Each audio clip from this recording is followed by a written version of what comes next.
నమస్కారం దుర్గా కుమార్ గారు. నమస్కారం సుధాకర్ గారు, మన వీక్షకులు కూడా నా నమస్కారం.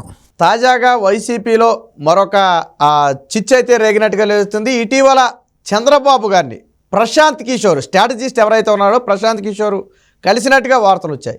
దీంతో మళ్ళీ ఆయన చంద్రబాబు గారికి పనిచేస్తున్నాడు, గతంలో ఈయన జగన్మోహన్ రెడ్డికి పనిచేశాడు. సో ఇలా రకరకాల కథనాలు అయితే వస్తున్నాయి. అసలు ఎందుకు కలిశాడు, ఏంటి ఆ ప్రశాంత్ కిషోర్ కలయిక ప్రధాన ఉద్దేశం? ఒకప్పుడు ప్రశాంత్ కిషోర్ గారు స్ట్రాటజిస్ట్ అండి, అండ్ ఐపాక్ అధినేత కూడా.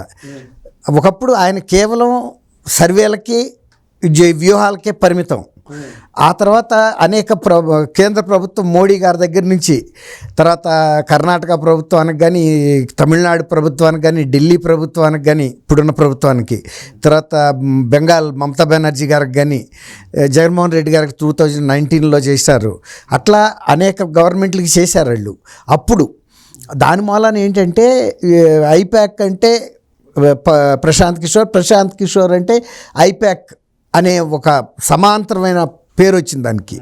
కానీ విషయం ఏంటంటే ఇప్పుడు ఈయన ప్రశాంత్ కిషోర్ గారు వ్యూహకర్త కాదు, తర్వాత రెండోది ఏంటంటే ఇలాంటి సర్వేల సంస్థలు నడిపే వ్యక్తి కూడా కాదు. ఆయన కూడా ఒక సొంత రాజకీయ పార్టీ ఏర్పాటు చేసుకుని జాతీయ స్థాయిలో ఇప్పటికే ఆయనకున్న పేరుని ఒక పార్టీ అధినేతగా ఎస్టాబ్లిష్ కాదలుచుకున్నాడు. ఆ సందర్భంలో ఇంకో మాట ఏం చెప్పాడంటే ఆయన, నేను ఇక నుంచి కూడా ఏ పార్టీతో వ్యూహాలు చేయటం కానీ ఎలక్షన్ ప్రచారం చేయను, తర్వాత ఐపాక్ నుంచి కూడా ఆయన ఉపసంహరించేసుకున్నాడు. ఆయనకు ఉండే వాటాలు ఆయన విత్డ్రా చేసేసుకున్నాడు. కాబట్టి ప్రాక్టికల్గా ఐపాక్తో ఇవాళ ఆయనకి ఏమీ డైరెక్ట్ కనెక్షన్ ఏం లేదు. గతంలో పనిచేసిన మాట వాస్తవం, అందులో ఆయన షేర్స్ ఉన్నాయి. కాకపోతే ఈయనకి కార్యక్షేత్రంలో ఈయనకు ఉన్నటువంటి నాలెడ్జ్, వీటి పరిశీలనాత్మక శక్తి ఐపాక్లో ఇంకెవరికి కూడా లేదు. యాక్చువల్గా ఈయనే కార్యక్షేత్రాలను బాగా అవగాహన చేసుకుని వ్యూహాల రూపకల్పన చేయాలన్నా ఏ వ్యూహానికి మరొక వ్యూహానికి ఎక్కడ పోలిక ఉండదు సుధాకర్ గారు.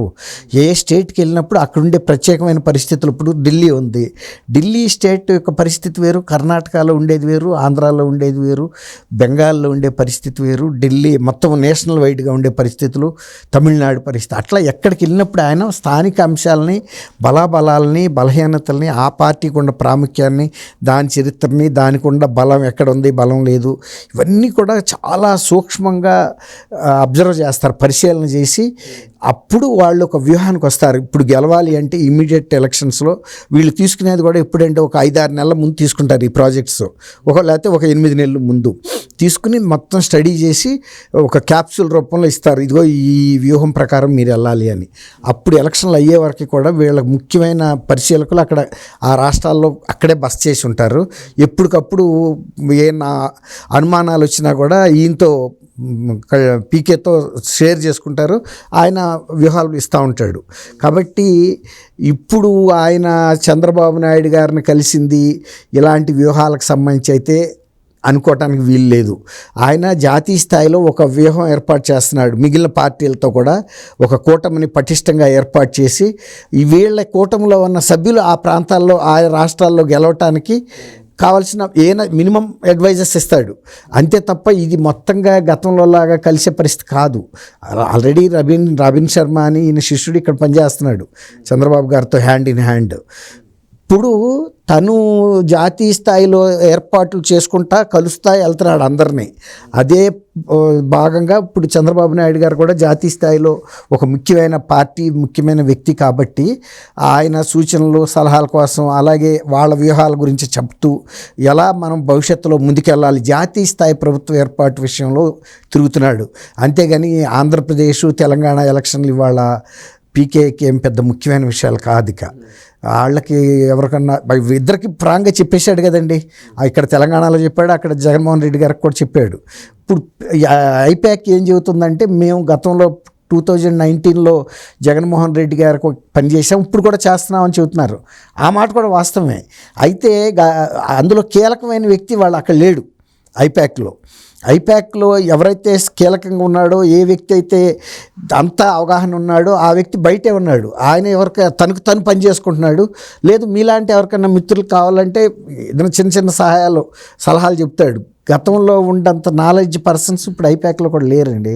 దానివల్ల వాళ్ళు ఇచ్చే వ్యూహాలు కూడా కొన్ని తప్పిదం జరుగుతున్నాయని ఇప్పుడు జగన్మోహన్ రెడ్డి గారు లాంటి వాళ్ళకి కూడా అనుమానం వస్తుంది. ఈ గతంలో ఉన్న సక్సెస్ వాళ్ళ నాకు అందట్లేదు. ఇప్పుడు మొన్న గడప గడపకి పెట్టారు, ఆ వ్యూహంలో భాగంగానే పేర్ల. తర్వాత సాధికారిత యాత్ర పెట్టారు, పేర్లేదు. తర్వాత ఈ నియోజకవర్గాల మార్పులు పెట్టారు, అది ఇంకా వికటిస్తుంది. రోజు రోజుకి ఒక్కొక్క టైప్గా వికటిస్తుంది పార్టీ. ఇవాళ ఎట్లా కంట్రోల్ చేయాలో కూడా తెలియని పరిస్థితి. గతంలో ఫస్ట్ టైం అధికారంలోకి రావటం ఈజీ అయింది. రెండోసారి అధికారంలోకి రావడానికి అసలు ముందు ఇంట్లోనే పెద్ద గందరగోళం ఏర్పడిపోయింది. దానివల్ల పీకే ఉన్న ఐపాక్ వేరు, పీకే లేని ఐపాక్ వేరండి. అంటే హృదయం లేని, అంటే గుండె లేని మనిషిలాగా అయిపోయింది అది. కాబట్టి మొన్న ఇక్కడికి వచ్చేయటంతో ఆయన ఏదో తెలుగుదేశంకి వ్యూహం అవన్నీ, తెలుగుదేశం వ్యూహాలు తెలుగుదేశానికి ఉన్నాయి. మొన్న అసలు ఆయన అరెస్టుతోనే పెద్ద బలం పెరిగింది, దానికి ప్రజల్లో సానుకూలత వచ్చింది, వైఎస్ఆర్సీపీ మీద వ్యతిరేకత కూడా వచ్చింది. అదే మెయిన్ ఫౌండేషను.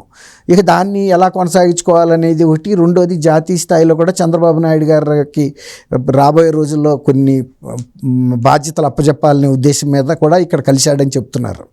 అయితే ప్రస్తుతం మీరు చెప్పినట్టుగా ప్రశాంత్ కిషోర్ బయటకు వచ్చిన తర్వాత ఈ ఐపాక్ గాడి తప్పిండి ధన వేటలో పడిందని చెప్పి ఒక పుకారు అయితే నడుస్తుంది. అది పుకారేం కాదండి, అది యాక్చువల్గా క్వాలిటీ తగ్గిందని చెప్పాను. నేను అంత డీప్గా వెళ్ళటం నాకు ఇష్టం లేదు. ఎట్లా అంటే గతంలో ఉన్నంత క్వాలిటీ ఆఫ్ పీపుల్ అక్కడ లేరండి.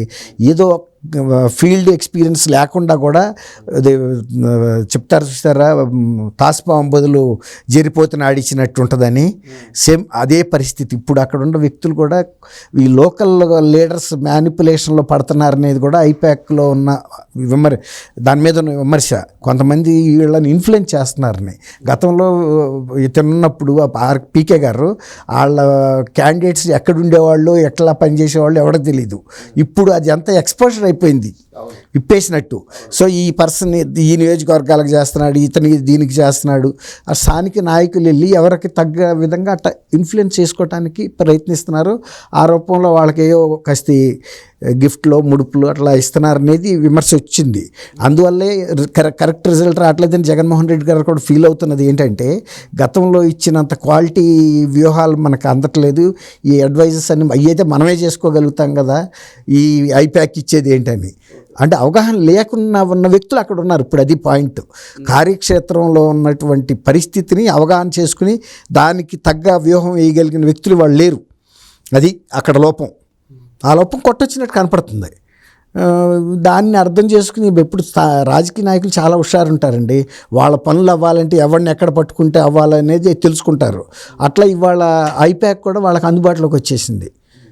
అది కొంతమంది ఇన్ఫ్లుయెన్స్ చేస్తున్నారంట. సిట్టింగ్ ఎమ్మెల్యే మీద వ్యతిరేకం రాయమని అవతలాడు, నాకే బలం ఉందని రాయమని సిట్టింగ్ ఎమ్మెల్యే. ఈ విధంగా ఎవరికాళ్ళు వీళ్ళ రిప్రజెంటేటివ్స్ మీద ఒత్తిడి చేస్తున్నారు అంటున్నారు. సో అసలు రిజల్ట్ మార్చేసి వాళ్ళకు అనుకూలంగా చెప్పే ప్రయత్నం చేస్తున్నారు. అదే అంటున్నా. అప్పుడు ఆ వ్యక్తి ఉన్నప్పుడు వేరు, ఆయనకి ప్రతి కాన్స్టిట్యున్సీ మీద, ప్రతి డిస్ట్రిక్ట్ మీద ఒక క్లారిటీ ఉంది. కానీ ఇప్పుడు అంత కార్యక్షేత్రంలో అనుభవం వాళ్ళు లేరు. అది ఆ లోపం తెలుస్తుంది.